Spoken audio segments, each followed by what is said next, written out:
자, 계약이 성립하는 유형에 대해서 몇 가지 줄을 좀 거드리고 책에 별표 좀 표시하면서 강약 조절을 해나가면서 책장을 넘겨보도록 하겠습니다. 390페이지예요.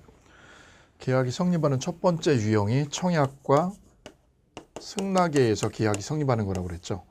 자, 이 부분 책에다 밑줄을 긋고 별표 좀 해드릴게요. 자,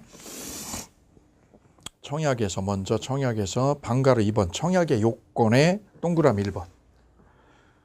동그라미 1번입니다. 1번에 별 하나. 청약의 확정성이죠. 거기에 별 하나요. 청약은 구체적이고 확정적인 의사 표현을 말합니다. 구체적이고 확정적이어야 된다의 밑줄이요. 다음 2번 청약의 상대방이죠. 상대방의 니은의 별 3개요. 청약의 상대방은 보통 특정인인 경우가 보통이지만 불특정 다수인에 대한 청약도 유효하다. 자판기 생각하시면 자판기는 길 가는 누구한테나 청약을 하고 있죠. 불특정인도 된다라는 거죠. 다음 3번 청약의 유인의 밑줄이요. 청약의 유인의 밑줄. 거기다 쓰세요. 아파트 분양 광고 나온 거 있죠. 그거는 청약이 아니라 유인이다. 유인. 다음 방가로 3번에 청약의 효력 발생 시기요. 청약은 의사표현이고 의사표현의 효력이 언제 생기냐? 도달한 때죠. 1번에 별 하나. 도달하면 효력이 생긴다. 도달한 때의 밑줄자. 그 다음 2번 동그라미 2번에 청약자가 통지를 발송한 후 사망이나 제한 능력자가 되어도 의사표시 효력에 영향을 미치지 않습니다. 거기 밑줄이에요. 다음 방가로 4번에 청약의 구속력입니다. 구속력 조문 있죠. 그 조문에 별 2개 할게요. 청약은 이를 철회하지 못합니다. 철회할 수 없다는 거죠. 언제요? 도달 뒤에. 도달 후에는 철회 못한다고 그랬어요. 거기다 적으세요. 임의로 철회할 수 없다. 임의로 철회하는 건 안 돼요. 도착해버리면 청약은 수정할 수 없어요. 철회할 수 없어요. 번복할 수 없어요. 그래서 임의로 철회한다 그럼 틀리는 거예요. 시험 문제에. 청약은 철회를 못하기 때문에 임의로 철회할 수 있다. 이거는 틀린 지문이다. 거기 별표. 그 다음 밑에 방가로 5번에 청약의 실질적 효력 옆에 승낙 적격이라고 되어 있는데 밑에 동그라미 2번 보세요. 동그라미 2번에 기억하고 니은이 있죠. 기억, 니은 묶어서 별 하나. 자, 먼저 기억은 승낙기간을 정한 거. 승낙기간이 만약에 5월 4일이다. 승낙기간을 정한 청약은 청약자가 그 기간 내에, 그 기간이면 얼마죠? 5월 4일 내에. 5월 4일이라고 적어볼게요. 5월 4일 내에 승낙의 통지를 받지 못하면 효력을 잃는 거예요. 즉 5월 4일까지 승낙을 해줘라 이거죠. 해줘라. 그걸 승낙 적격이라고 그래요. 승낙 적격. 승낙은 5월 4일까지만 적법한 효력이 생기는 거예요. 그 이후에 한 건 효력 없는 거예요. 그 5월 4일을 뭐라고 그래요? 승낙 기간, 승낙 적격이라고 그런다. 적격. 두 번째 니은이요. 승낙 기간을 정해놓지 않은 거. 정하지 않은 경우에 이 경우에는 청약자가 상당한 기간이죠. 상당한 기간의 동그라미요. 통지를 받지 못하면 청약은 효력을 잃게 돼요. 자, 다음 승낙을 살펴볼게요. 승낙에 거기 조문 있는데요. 조문에 529조 있어요. 529조하고 530조. 529조 볼까요? 승낙기간을 정하지 아니한 계약의 청약은 청약자가 상당 기간 내에 통지를 받지 못하면 효력을 잃는다. 상당 기간의 동그라미요. 다음 530조. 전 2조의 경우에 연착된 승낙의 별표. 연착된 승낙은 다 뭘로 취급해요? 새로운 청약으로 본다. 동그라미요. 새로운 청약으로.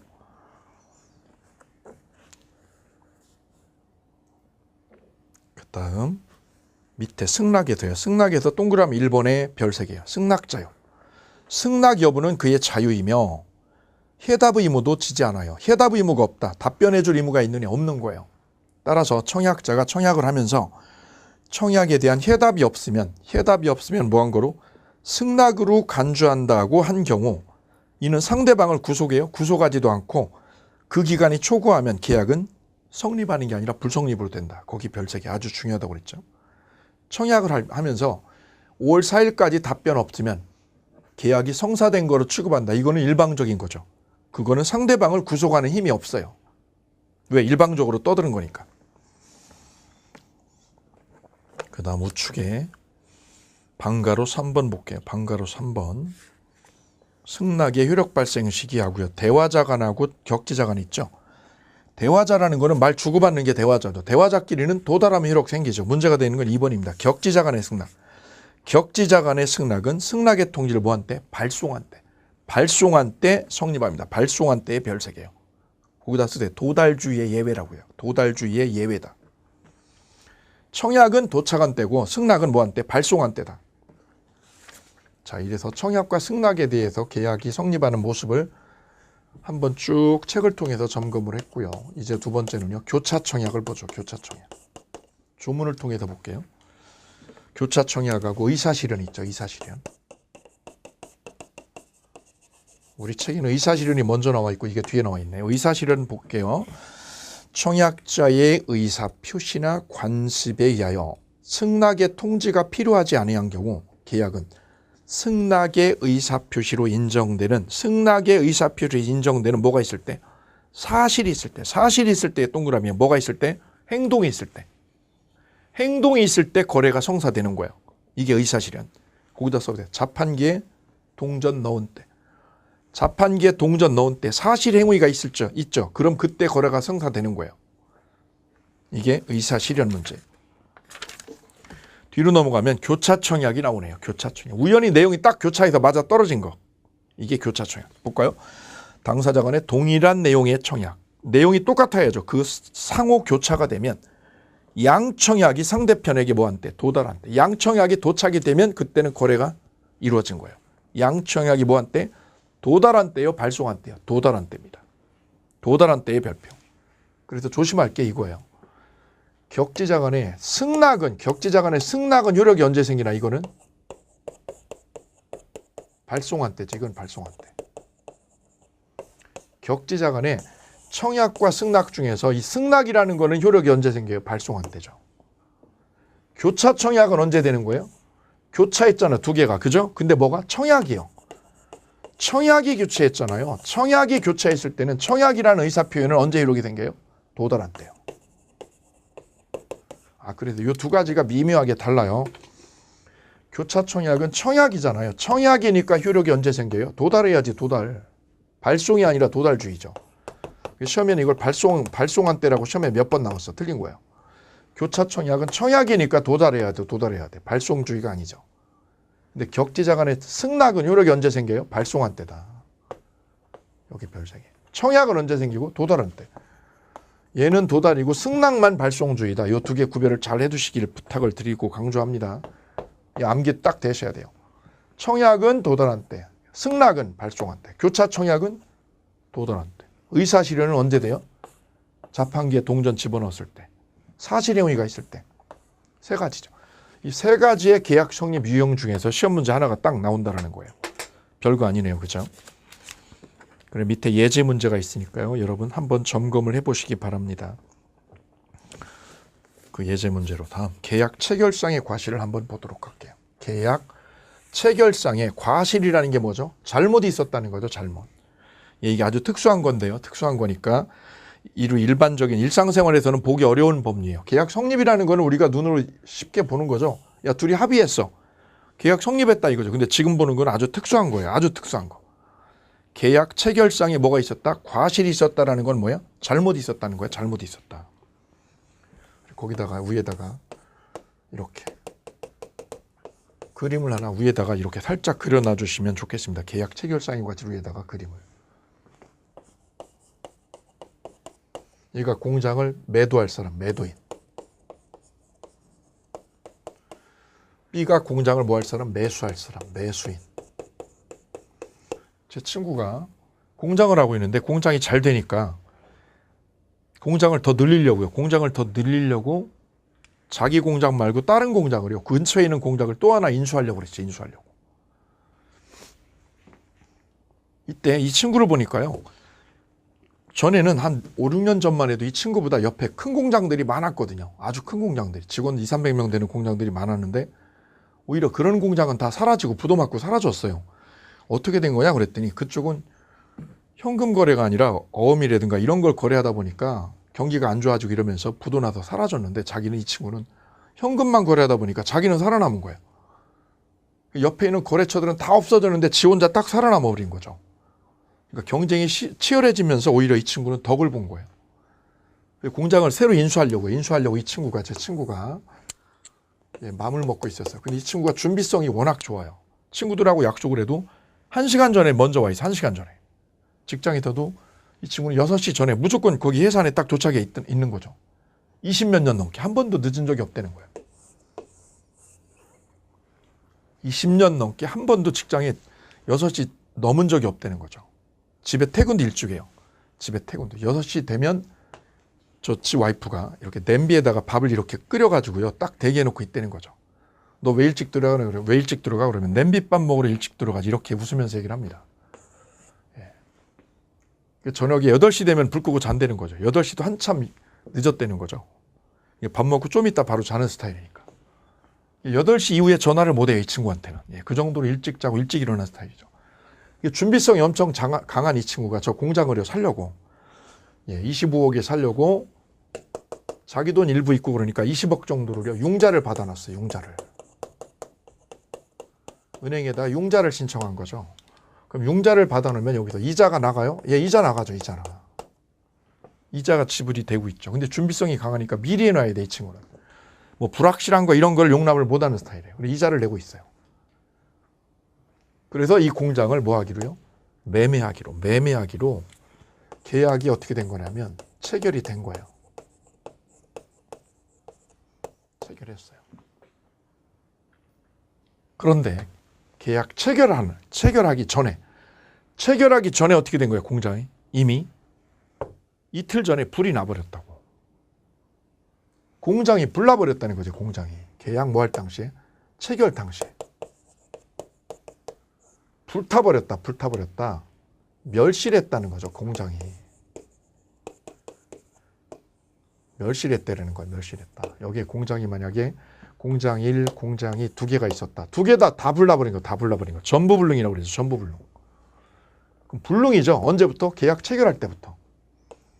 계약 뭐 할 당시부터 체결할 당시부터 불능이 돼버린 겁니다. 멸실했다라는 걸 우리는 불능이 되었다라고 하죠. 불능이 되었다.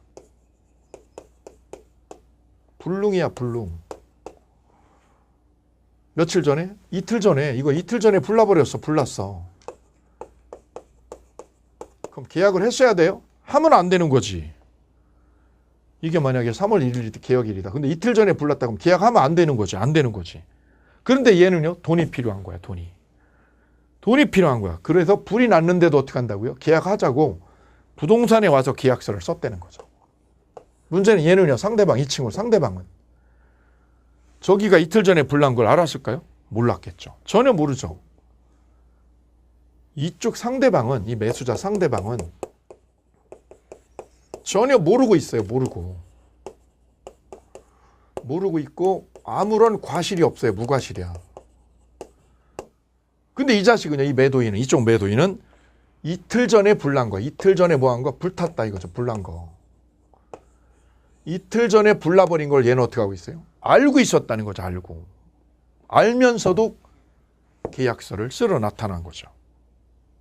바로 저분은 불능이 된 거예요. 이미 계약서 쓸 당시에 이미 이틀 전에 불나버린 거를 알았으니까 이건 뭐예요? 원시적 불능이라는 거죠. 계약할 때 이미 불나버린 거를 무슨 불능? 원시적 불능 상황인 거를 어떻게 하고 있어요? 얘는 알고 있었다. 알았거나 알 수 있었다는 거죠. 알았거나 알 수 있었다. 누가? 일방이요. 이쪽 매도인이. 얘가 알고 있었다. 그러면 사실은 이걸 알았다면 이틀 전에 불난 걸 알았다면 계약서 쓰러 와야 돼. 안 와야 되죠. 근데 얘가 왔단 말이죠. 와가지고 계약서를 써버렸어요. 바로 이 점이 얘가 비난을 받는 근거예요. 얘가 나쁜 놈이라는 거죠. 네가 나쁜 놈이야. 이만 나쁜 놈. 왜? 뭘 알았는데 네가 불난 거. 불난 거를 네가 뭐 하고 있었어? 알았잖아. 불능인 거를 알았거나 알 수 있었잖아. 그러면 거래하러 오지 말았어야지. 근데 얘가 왔다는 거죠. 바로 그래서 얘가 나쁜 놈이 된 거야. 나쁜 놈을 시키지. 이걸 불난 걸 알면서도 계약서 쓰러 와? 나쁜 놈이죠. 문제는 상대방은 어떻게 했다고요? 모르고 있었다는 거죠. 이 상대방은 몰랐고 무과실이죠. 몰랐으니까 선이죠. 선이 무과실이라는 거죠, 얘가. 그래 계약을 했어, 계약을. 그럼 이 계약은 언제부터 불능? 계약서 쓸 때부터 불능이니까 이걸 무슨 불능? 원시적 불능 상황이다 이거죠. 원시적 불능. 원시적 무슨 상황? 불능. 공장 1과 2가 다 불났으니까 이걸 전부 불능이라고 그러죠. 원시적 전부 불능. 다 불났어, 공장 1거. 언제? 계약서 쓰기 전에, 이틀 전에. 그럼 원시적 전부 불능이면 계약은 어떻게 될까요? 유효로 될까요? 무효로 될까요? 계약서 썼어도? 계약서를 썼어도 계약은 무효지, 무효. 그럼 무효면 얘는 책임져야 돼? 안 져야 돼. 왜? 무효니까. 우리가 법학에도 무효면 책임을 안 지는 게 대원칙이에요, 대원칙. 처음부터 계약서 쓸 때부터 공장 없고 그럼 무슨 책임져? 무효니까 책임 안 져야 돼요. 그런데 여기에 아주 예외적으로 무효면 원래 책임도 생기지 않아요. 무효면, 그죠? 무효면 책임 생기는 거야? 안 생기는 거야, 책임. 무효인데 무슨 책임이 생겨. 그런데 여기에 예외가 있다는 거죠, 예외가. 이게 원칙이에요.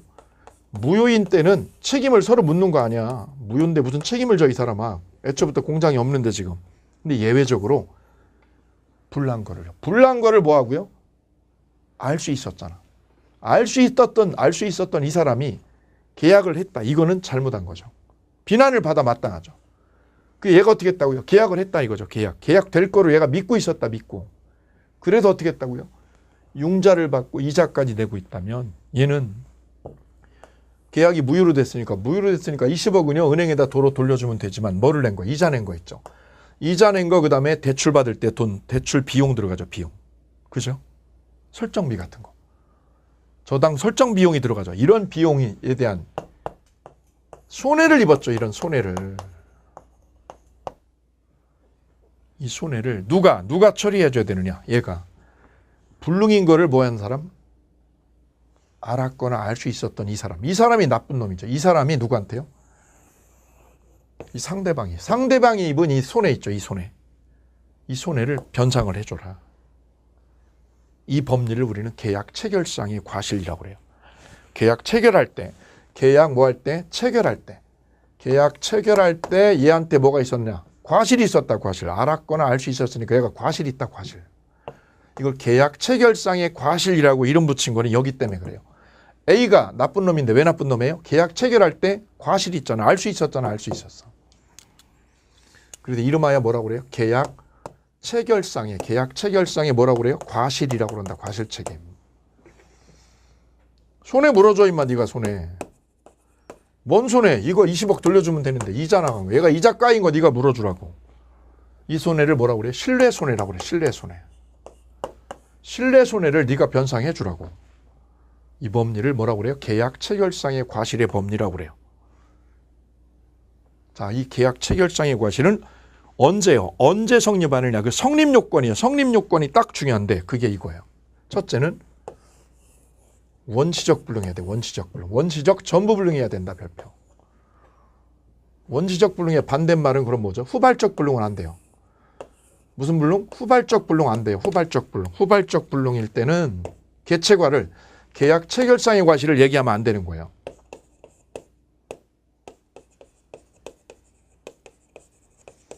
후발적 불능일 때는 쓰이잖아요. 무슨 불능일 때? 원시적 전부 불능일 때만 써요. 전부. 공장 1, 2가 다 불러야 돼. 다. 일부만 불러면 안 돼. 일부 불러도 안 돼. 전부 불러야 돼. 전부 불능. 1번 첫 번째 요건. 두 번째는요. 일방은. 이 나쁜 놈은 불난 걸. 불능인 걸 어떻게 해야 돼요? 알았거나 알 수 있었어야 된다. 이게 2번. 불난 거를 알았거나 알 수 있었다. 과실 있는 거죠. 과실. 나쁜 놈이죠.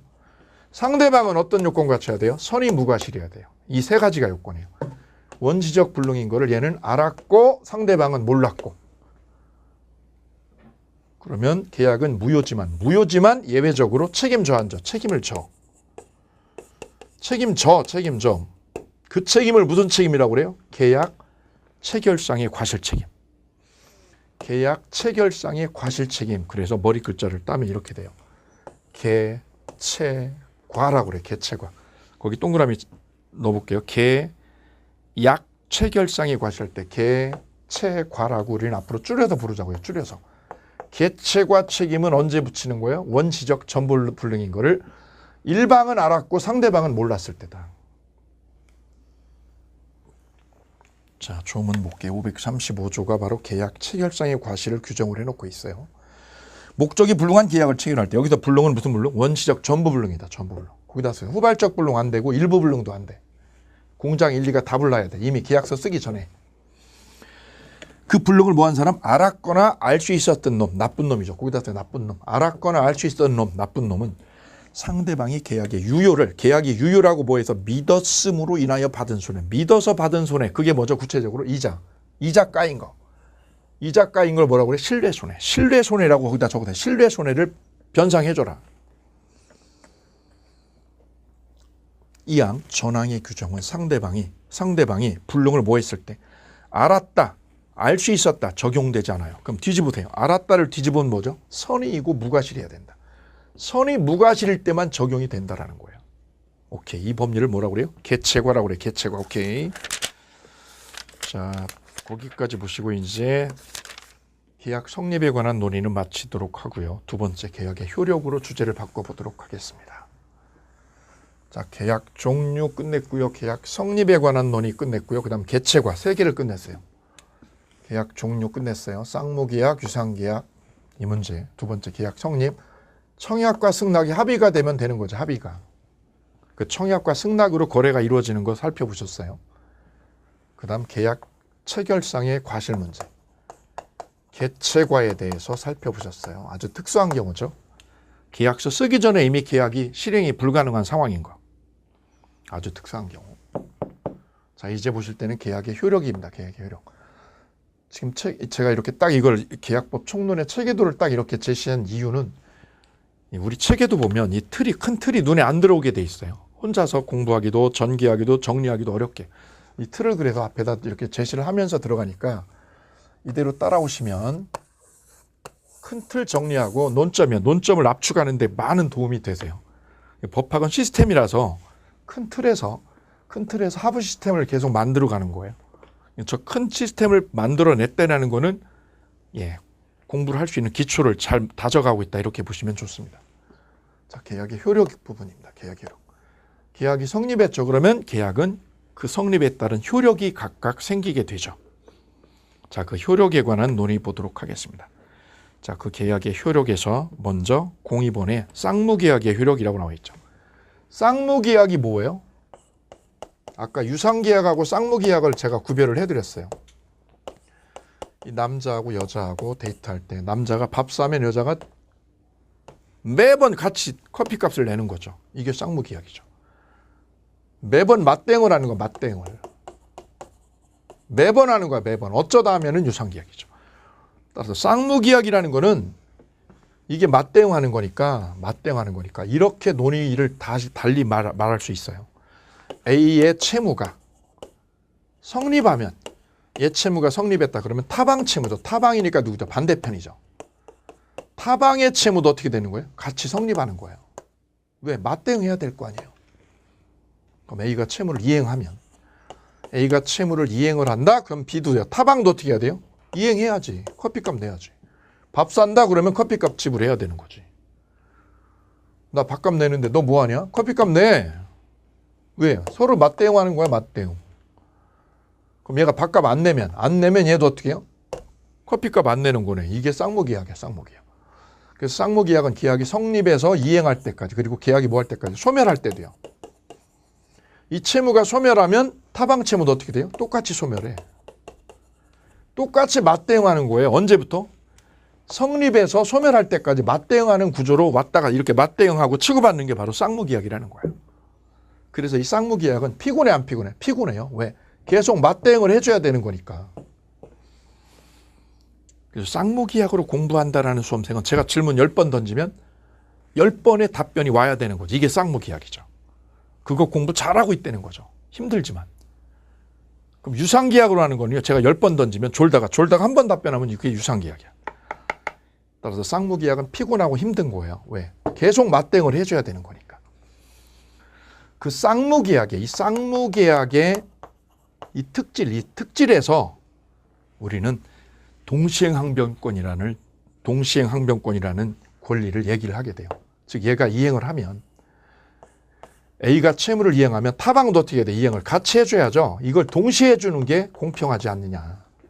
바로 쌍무계약이면 동시행항변권 문제가 인정이 된다. 그래서 동시행항변권 얘기를 여기서 끄집어내게 되는 거예요. 대표적으로 이렇게 보시면 좋습니다. 임대차 계약이 종료가 되면 임대차 계약이란 주인은 세입자한테서 보증금하고 월세를 받고요. 세입자는 이 세입자 임차인은 월세를 내죠. 월세를 내고 주인한테서 건물 사용권을 얻는 거죠. 그리고 임대차가 종료가 되면 주인은 보증금을 빼줄 거예요. 보증금 1억을 빼줘야 될 거예요. 그럼 세입자는 계약이 종료가 됐으니까 집이죠. 집을 인도해 줘야죠. 집을 인도해 주는 거. 명도, 인도를 해줘야죠. 왜? 끝났잖아, 계약이.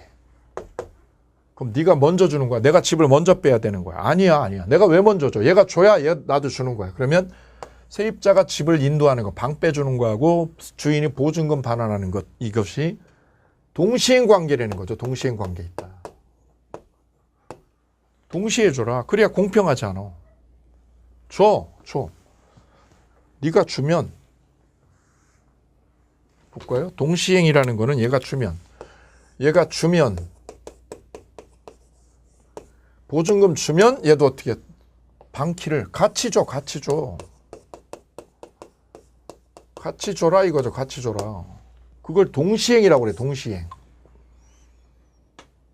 안 주면 그러면 얘가 보증금 안 주면 주인이 보증금 못 빼주면 안 주면 어떻게 하는 거야? 같이 주지 마. 너도 주지 마. 같이 주지 마. 그럼 뭐 하는 거야? 버텨. 그래서 동시행항변권은 뭐 하는 거냐? 제가 줄 때까지요. 저쪽에서 줄 때까지 버티는 권리야. 동시행항변권의 옆에다 적으세요. 뭐라고요?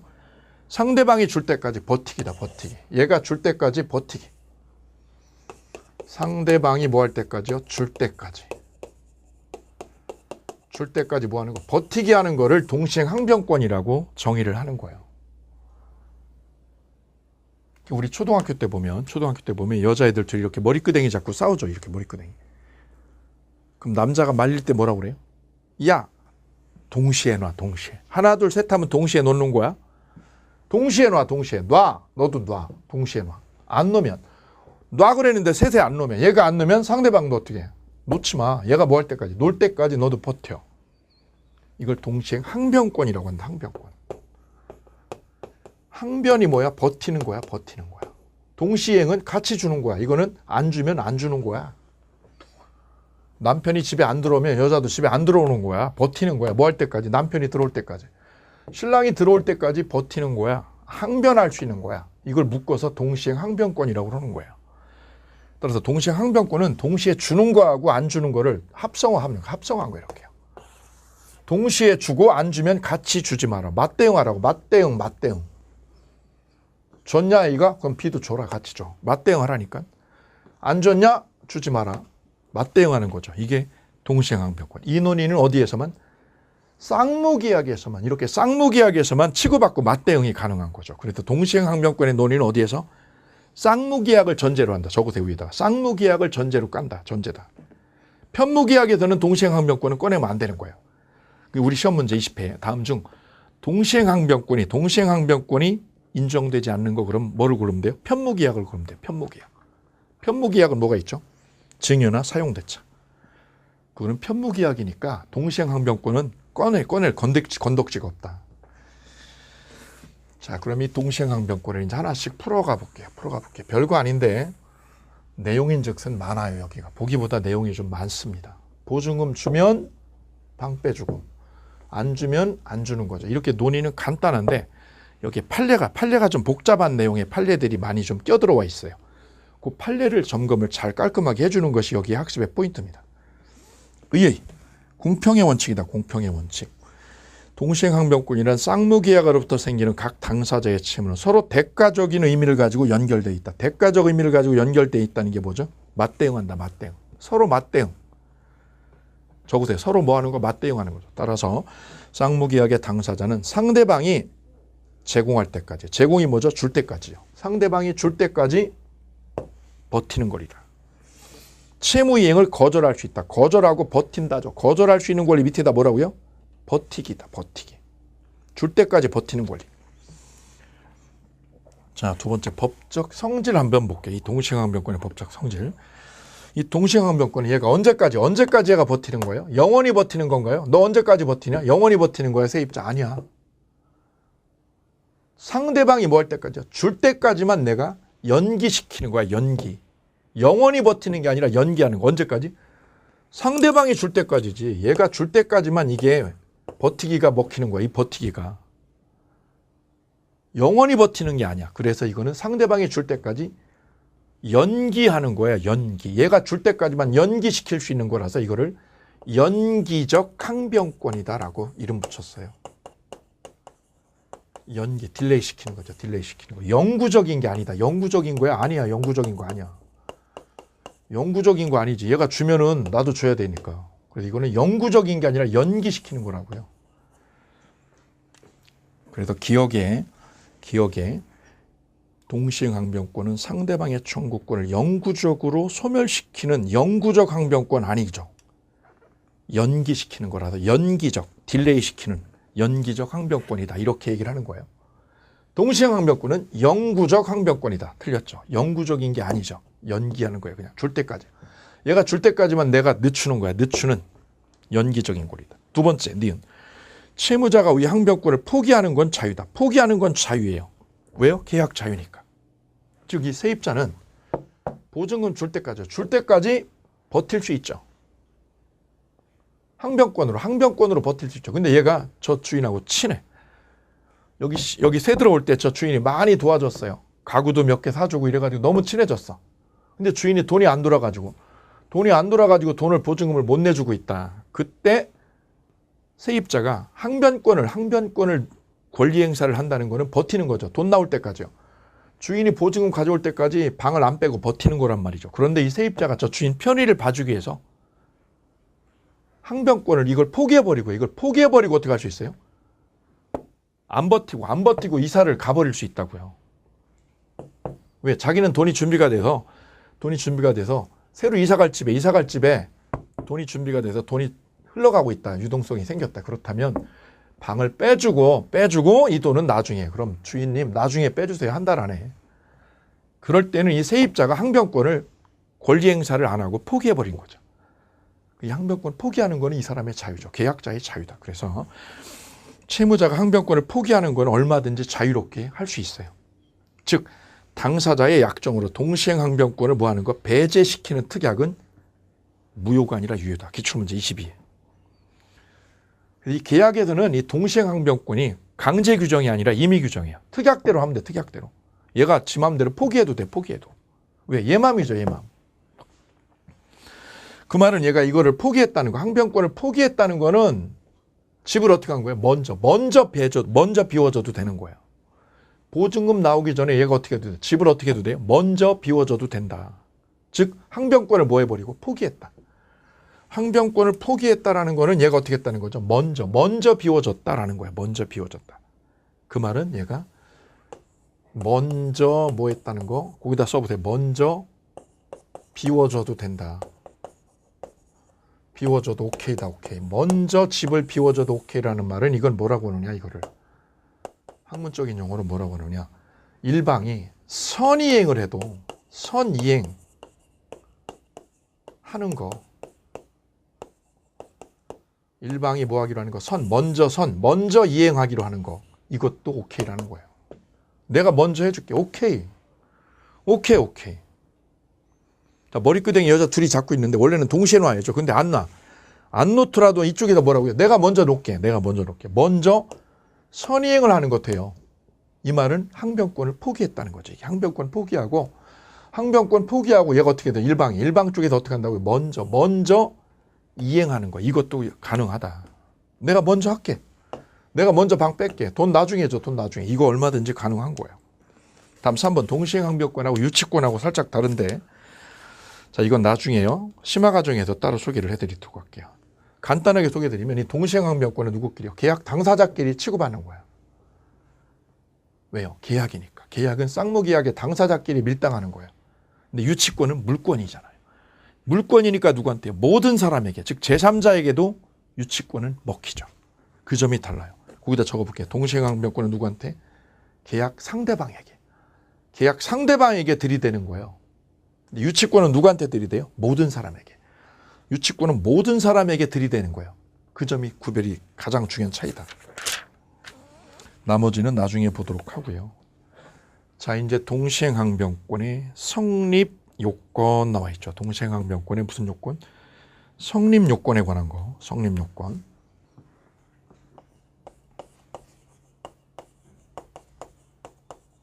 성립 요건이 있고요.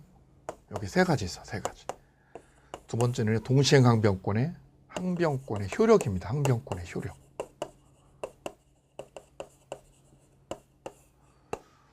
그래서 성립 요건 3개, 효력에서 2개, 요렇게 2개, 이렇게 5개만 딱 볼게요. 나머지는 심화 과정에서, 심화 과정에 여기다가 좀 디테일하게 들어가도록 할게요. 자, 먼저 성립 요건. 1번. 400페이지에 방가로 2번 성립 요건의 동그라미 1번. 동일한 쌍무 계약에 의하여 대가적 의미를 갖는 채무가 존재할 것. 무슨 얘기예요? 맞대응할 채무가 존재해야 돼요. 맞대응할 채무가. 거기다 쓰세요. 줄여서. 맞대응할 채무가 존재할 것. 즉 쌍무계약이 된다. 쌍무계약. 맞대응을 해야지. 이쪽도 줘야 되고 여기도 줄 게 있어야 돼. 그래서 기억. 동일한 쌍무계약에서 발생해야 된다. 동일한 쌍무계약의 동그라미. 거기다 쓰세요. 편무계약은 안 된다. 그 다음 니은. 채무의 동일성이 유지되는 한 항변권은 존속한다. 뭐가 유지되는 한? 채무의 동일성이 유지해 밑줄이요. 채무의 동일성이 유지되는 한 항변권은 깨지는 게 아니라 존속한다. 무슨 뜻이냐면 조금 어려울 텐데.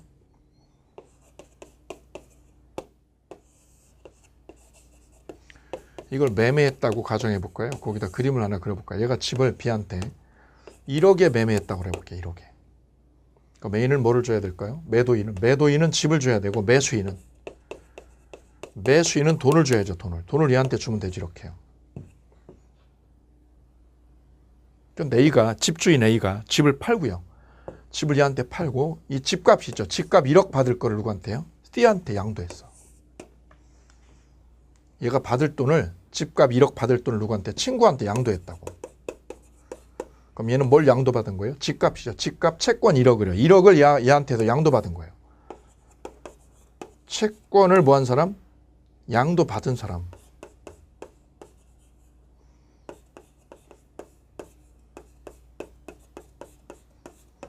누구한테서? A한테서. A한테서 A가 받을 돈을 얘가 1억 받아야지. 얘는 얘한테 줘야 되는데 A가 집 판 사람이 그 집값 1억을 얘한테 넘겼다고. 이 친구한테 넘겨준 거야. 그걸 뭐라고 그래? 채권 양도했다 그래. 따라서 그럼 이 B는 매수인은 집값 1억을 A한테 안 주고 누구한테 주면 돼요? C한테 주면 되지. 간단한 거네. 그래서 매수인은 집값 너 누구한테 줘? 집 판 사람한테. 근데 얘가 일로 넘겼대. 그럼 누구한테 줘? 얘한테 주면 되지. 얘한테. 일로 줘 돈. 왜? 얘가 채권 일로 양도했으니까. 그럼 얘는 집을 누구한테 주고요? 이쪽으로 주고. 오케이. 그래서 A는 집을 매수인한테 주고 매수인은 돈을 누구한테 보내니? C한테 보내는 거래. 그죠? 이때 A가 뭐를 안 주면? 집을 안 주면. 집을 안 줘 이걸. 얘가 집을 안 준다? 그럼 얘는 어떻게 해요? 돈을 보내니? 안 보내죠. 안 보내. 왜? 이 집하고 돈 주는 게 동시행 관계니까. 그런데 이 채권이 어떻게 됐다는 거죠? 양도가 되죠. 얘가 집값 파는 거, 집값 받을 1억을 얘한테 양도한 거죠. 그거는 원래 채권하고요. 원래 채권하고 다른 거예요? 똑같은 거지. 야, 얘가 집값 1억 받는 거나 얘가 집값 1억 받는 거는 똑같은 거죠. 이 채권이 양도가 돼도 얘가 받을 1억이 어떻게 돼서 1억이 양도가 됐다고. 채권 1억이 A에서 C로 양도돼도 이건 달라지나? 똑같죠. 동일한 거죠. 얘가 받을 돈을 얘한테 넘겼다 1억을. 그러면 A가 주면 얘가 일로 주는 거죠. A가 주면 일로 주는 거예요. 이게 동시행인 거죠. 집 주고 얘가 돈 주는 거. 동시행이죠. 동시행으로 흘러가는 거죠. 줘, 일로 줄게. 그럼 얘가 돈 안 주면 얘는 어떻게 집을 안 주는 거지. 서로 이거하고 이게 무슨 관계다. 동시행 관계가 유지가 된다 이거지.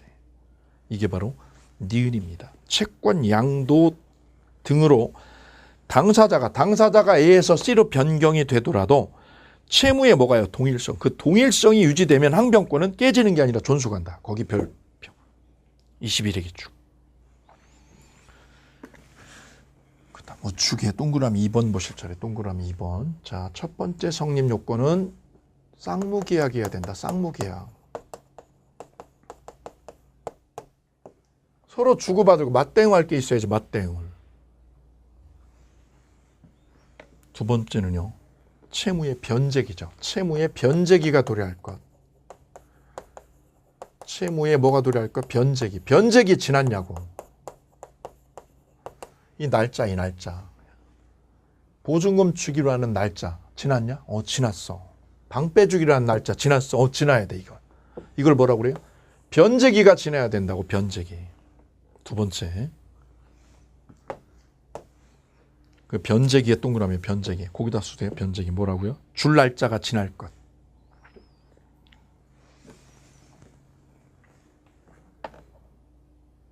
다음 3번 맨 밑에 동그라미 3번. 그 동그라미 2번에 기억, 니은, 디귿, 기억나고 니은이 있는데 이거 좀 내용이 복잡해서 그 논의는 기억하고 니은의 논의는 심화 과정에서 설명을 드릴게요. 지금 설명드리면 머리가 많이 아플 거예요. 심화 과정에서 들으면 그게 들어올 거예요. 이렇게. 지금은 설명을 안 드리고 심화 과정에서 약속을 드립니다.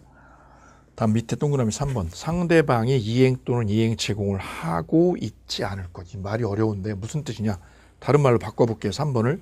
시험은 이렇게 나온 적이 없어요. 어떻게? 둘 다 안 줄 것. 둘 다 안 준 상태일 것.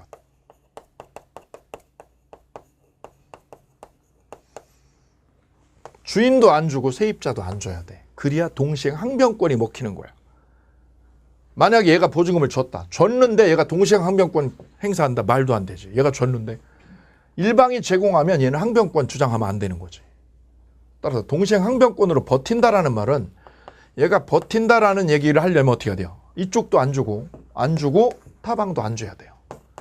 똑같이 안 준 상태여야 돼. 그걸 뭐라고 그래요? 둘 다 뭐 할 것? 안 준 상태여야 되는데 둘 다 안 준 상태. 오케이. 세 가지 요건 갖춰야 돼요. 동시행 항변권 언제 갖추는 거예요? 쌍무계약이어야 돼요. 두 번째는 변제기가 지나야 돼. 세 번째는 한쪽이요, 둘 다요. 둘 다 안 줬어야 된다. 오케이. 이 세 가지 요건 하에서만 이 동시행 항변권이 문제가 되더라. 자, 기본 잡았어요. 둘 다 안 줘야 돼, 둘 다. 그럼 세 번째, 항변권의 효력. 이렇게 항변권이 인정이 되면 어떤 효력이 생기느냐. 얘가 안 줬잖아요. 보증금 안 줬잖아. 그럼 세입자도 방을 안 비워도 되잖아요. 안 비워도 책임이 생겨요. 날짜 지났는데. 너 날짜 지났잖아. 날짜 지났잖아, 이거. 이거 10월 30일인데. 너 왜 안 나가? 너 왜 안 나가? 방. 얘가 보증금 안 주니까 내가 안 나가지. 그러면 이건 누구 잘못이에요? 누가 잘못한 걸까요? 피장, 파장이죠. 얘도 잘못했어. 왜 안 줬잖아.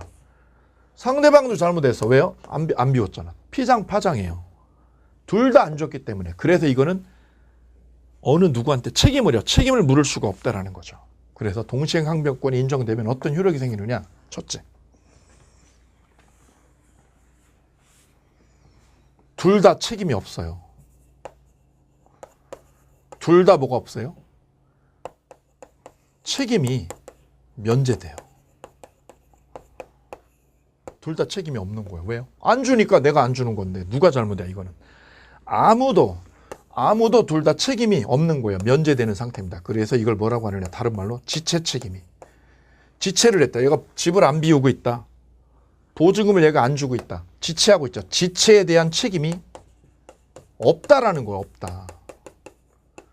왜 없는데? 왜? 안 주니까 내가 안 주는 거지. 그래서 둘 다 뭐가 없어요? 지체에 대한 책임이 면제되는 거예요. 그래서 지체 책임이 없다라고 하는 거예요. 이게 동시행 항변권의 본체야, 본체. 이게 핵심이라는 거예요. 이게 본체. 이게 중심이다, 중심. 이걸 본체적 효력이라고 그래요. 본체적 효력. 동시행 항변권이 생기면 어떤 효력을 법에서 주느냐? 본체적 효력이 이거다. 둘 다 지체 책임이 없어요. 첫 번째 됐어요. 그럼 얘는 언제까지 버티는 거냐? 제가 줄 때까지 버티니까 이거를 연기적 항변권이라고 그랬죠. 연기시킬 수 있다고 그래서 무슨 항변권? 연기적 항변권이 있다. 연기적 항변권. 연기시키는 거야. 줄 때까지 버티는 거야. 버티는 거야. 버텨. 소송에서는 그럼 이게 소송이 걸리면 어떻게 되냐? 소송에서는 소송상 효력이라고 그래. 이거를 소송상 효력. 소송이 붙으면 어떻게 되느냐 둘이? 얘가 만약에 보증금 안 주고요. 안 주고 얘를 어떻게 해달라고요? 비워달라고요. 얘 비워달라고 소송 걸면 어떻게 될까? 그럼 세입자는 어떻게 해야죠? 동시행 항변권으로 방어를 해야죠. 방어. 항변권으로 방어를 하면 만약에 얘가 방어 안 하면 소송에서 져요. 항변권으로 방어를 안 해버리면 지는 거야. 그래 항변권을 행사를 하면 항변권으로 뭐 하면 방어를 하면이 뭐야? 행사하면. 방어하면 이걸 뭐라고 그래요? 원용하면이라고 그래요. 항변권이 원용되면 방어하면. 법원은 물어볼 거 아니에요. 보증금 주셨나요? 임대인님? 안 줬습니다. 세입자는 방을 뺐나요? 안 뺐습니다. 어떻게 하라는 거예요? 머리끄댕이를 놓으셨나요? 두 분은 다? 안 놓으셨는데요. 누가 안 놓으신 거예요? 둘 다 안 놓은 거예요. 둘 다. 둘 다 뭐예요? 안 준 상태를 지금 머리끄댕이 잡고 있어요. 버티고 있어요. 둘 다 버티고 있어요. 지금 1시간째. 어떻게 하라는 거예요? 안 나가고 있고요. 보증금 안 빼주고 있네요. 지금 이렇게 한 달이 지나가 있어. 한 달이요. 어떻게 해야지 해결이 되느냐? 법원은 아주 멋있는 솔로몬의 판결을 내렸어요. 이렇게 판결을 합니다. 상, 환, 이행. 서로 상, 맞교환. 서로 맞교환 하시라고요. 이런 판결을 내려요. 상환, 이행 판결. 서로 주래요. 서로 주라는 거죠. 하나, 둘, 셋. 동시에 이행하세요. 동시에 이행. 상환, 이행. 서로 이행하세요. 그럼 소송에서는 누가 이긴 건가요? 얘가 소송 걸었다. 원고. 소송 당했다. 피고. 누가 이긴 건가요? 원고가 다 이긴 건가요? 다 이긴 게 아니라 얘도 주고 얘도 주라는 거니까 뭐죠? 이거는 원고 일부 승소, 일부 패소 이렇게 되는 거예요. 일부 승소, 일부 패소 이렇게 결론이 난 거다.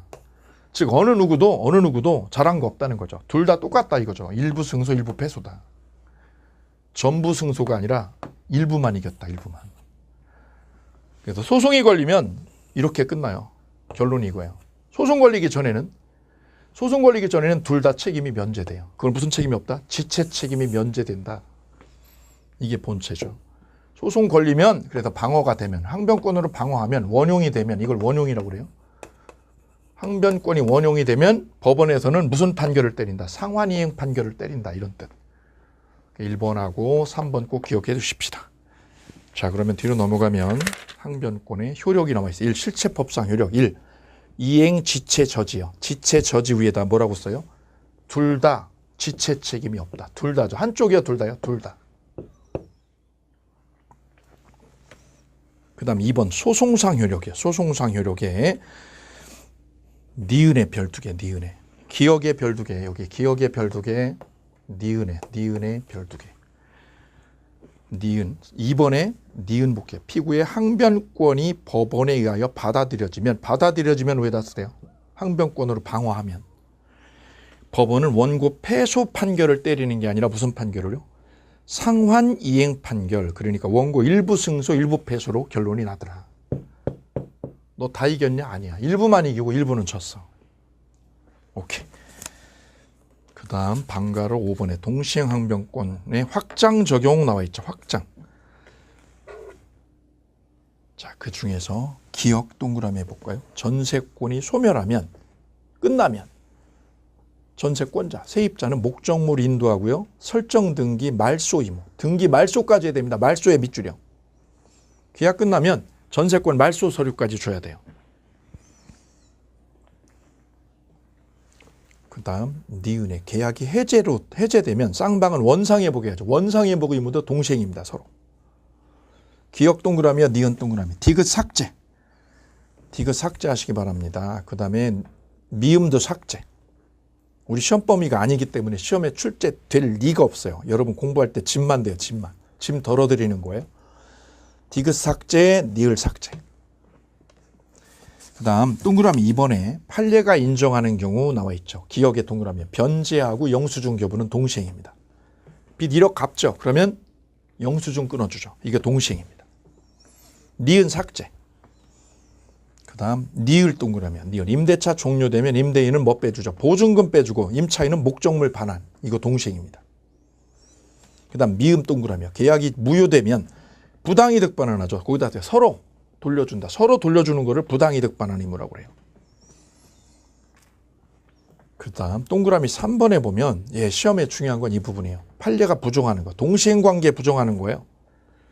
거기다 쓰되 동시행관계를 인정하는 게 있고요. 부정하는 게 있어요. 동시행관계를 부정하는 거 니은의 별표. 저당 채무 변제와 저당권 설정 등기 말소.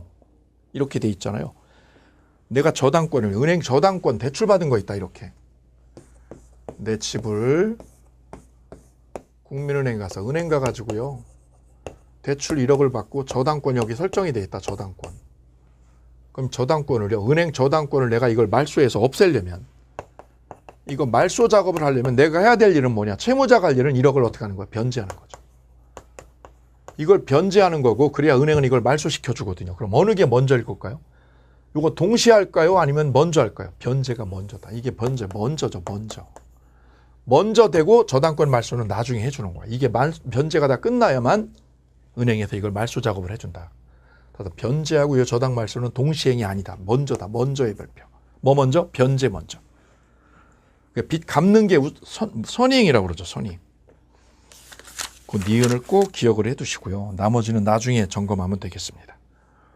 자, 이렇게 해서 동시행항변권, 쌍무계약의 효력의 첫 번째인 동시행항변권 점검이 되었어요. 자, 복습하고 싶게요. 자, 이 동시행항변권의 성립 요건은 세 가지입니다. 쌍무계약을 논의의 출발로 한다. 편무계약은 안 된다. 편무계약. 서로 맞대응해야죠. 맞대응을. 두 번째, 변제기가. 변제기가 지났냐고. 돈 준 날짜 지나야 돼요. 오케이, 지나야죠. 누가 안 준 거냐? 둘 다 안 줘야죠. 둘 다 안 줘야 돼요. 어느 한쪽도 주면 안 되는 거야. 얘가 줬다 그러면 얘는 항변권 얘기하면 안 돼요. 항변권 방어 못 해요. 둘 다 안 줘야 돼요. 안 주고 안 줘야 항변권으로 방어할 수 있어요. 버틸 수 있어요. 그럼 어떤 요력이 생기느냐? 둘 다 지체 책임이 없어요. 왜 없는 거예요? 둘 다 안 줬으니까 그렇죠. 이거 외우는 거 아니에요? 두 번째, 연기시키는 거예요. 얘가 줄 때까지 연기시키는 거예요. 연기적 항변권이에요. 세 번째는 소송에서 방어를 하면, 항변권으로 방어를 하면 법원에서는 무슨 판결을요? 상환이행 판결을 때린다. 그 다음 세 번째, 동시행 항변권이요. 부정되는 거. 항변권이 부정되는 경우가 있죠. 그게 뭐죠? 채무 변제하고 저당권 말소. 이거 꼭 기억하셔야 돼요. 변제해야 하는 거하고 은행빚 변제하고 저당권 말소는 이거 말소는 동시행이 아니라 변제가 먼저다. 이렇게 동시행 항변권은 이렇게 세 가지로요. 세 가지로 구조화시키기 바랍니다. 틀이 잘 돼야 내용이 오래 남고 시험장까지 가져갈 수 있어요. 이 틀이 안 돼 있으면 기억 하나 나지 않아요. 외국어 떠들씩 막 강사 떠드는 거가 되니까 이 틀을 자꾸 만드시기 바랍니다. 틀을. 동시행항변권은 세 개의 틀 안에서 움직이세요. 성립요건 1번, 효력 2번, 세 번째 항변권이 부정되는 거. 세 가지 틀에서 움직이면 돼요. 세 가지 틀에서. 자, 작년에는 여기서 출제가 됐어요. 그럼 그전에는 양쪽 섞어서 냈고요. 우리는 다 할 수밖에 없는 그런 구조예요. 자, 그래서 계약의 효력의 첫 번째 동시행항변권까지 정리가 되셨습니다. 다음 시간에는 위험부담 그리고 제3자를 위한 계약 해제 이렇게 요 나머지하고 계약 소멸 그리고 계약법 강론으로 이렇게 연결 짓도록 하겠습니다. 오늘 여기까지 마치겠습니다. 대단히 감사합니다.